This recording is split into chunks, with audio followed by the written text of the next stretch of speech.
मित्रों, कहते हैं मृत्यु जीवन का सत्य है। जो एक बार मर जाता है वह फिर जीवित नहीं होता। लेकिन कई बार ऐसे भी चमत्कार होते हैं, आपने भी सुना होगा कि मरने के बाद लोग जीवित हो उठते हैं। मित्रों, महाभारत में भी कुछ ऐसी ही कथाएं मिलती हैं। कई जगह ऐसा प्रमाण मिलता है कि महाभारत के योद्धा एक बार नहीं बल्कि दो बार मरे थे।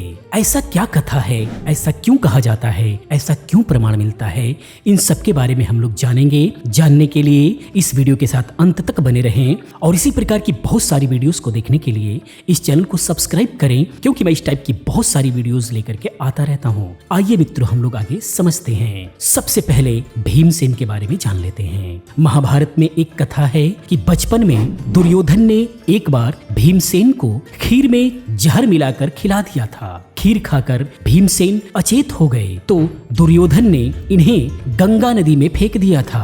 नदी में नागलोक के सांपों ने जब इन्हें डसा तो जहर का प्रभाव समाप्त हो गया और वह फिर से जीवित हो उठे। इसी घटनाक्रम में भीमसेन को नागराज से सुधारस प्राप्त हुआ, जिसे पीकर भीमसेन में 70 हाथियों का बल आ गया था, जो महाभारत युद्ध के दौरान दोबारा मारे गए। उसके बाद अगले हैं अर्जुन।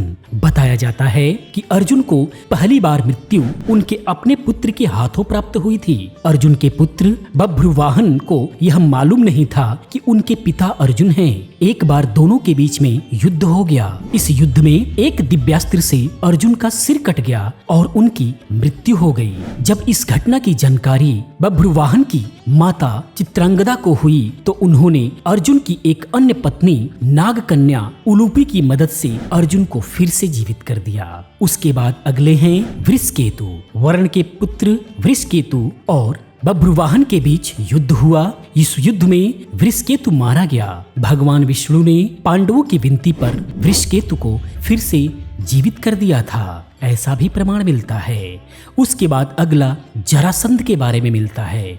बताया जाता है कि मगध का राजा जरासंध 2 भागों में पैदा हुआ था। मरा हुआ मानकर जरासंध के शरीर के दोनों टुकड़ों को जंगल में फेंक दिया गया था। संयोगवश जंगल में जरा नाम की राक्षसी गुजर रही थी। खाने की इच्छा से उसने शरीर के दोनों भागों को उठा लिया और जैसे ही उन्हें आपस में मिलाया तो जरासंध जीवित हो उठा और जोर जोर से रोने लगा। डर कर राक्षसी वहां से भाग खड़ी हुई। बाद में भीमसेन के हाथों जरासंध मारा गया। उसके बाद अगला है परीक्षित के बारे में मिलता है। महाभारत युद्ध समाप्त होने के बाद पिता और मित्र दुर्योधन की मृत्यु का बदला लेने के लिए अश्वत्थामा ने पांडवों के पुत्रों को रात के समय शयन की अवस्था में मार डाला था। अर्जुन ने जब अश्वत्थामा को इसका दंड देना चाहा तो उसने ब्रह्मास्त्र का प्रयोग पांडवों पर कर दिया। अर्जुन ने भी ब्रह्मास्त्र चला दिया। कृष्ण जी ने जब दोनों को ब्रह्मास्त्र वापस करने का आदेश दिया तो अर्जुन ने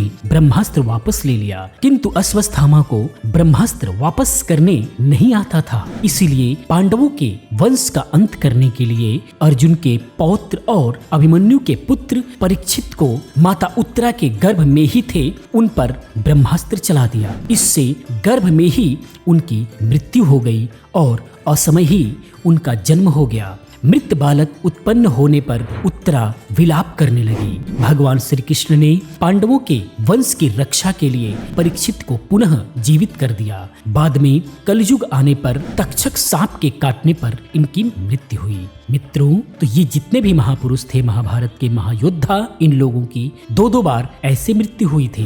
यह जानकारी आपको कैसी लगी कृपया कमेंट में जरूर बताएं। इसी प्रकार की बहुत सारी रोचक जानकारियों के लिए इस चैनल को सब्सक्राइब करें, चैनल के साथ बने रहें, क्योंकि मैं इस तरह की बहुत सारी रोचक जानकारियां लेकर के आता रहता हूं। मैं मिलता हूं अगली किसी और रोचक वीडियो के साथ में। पूरी वीडियो देखने के लिए, चैनल को सब्सक्राइब करने के लिए आप सभी का बहुत बहुत आभार।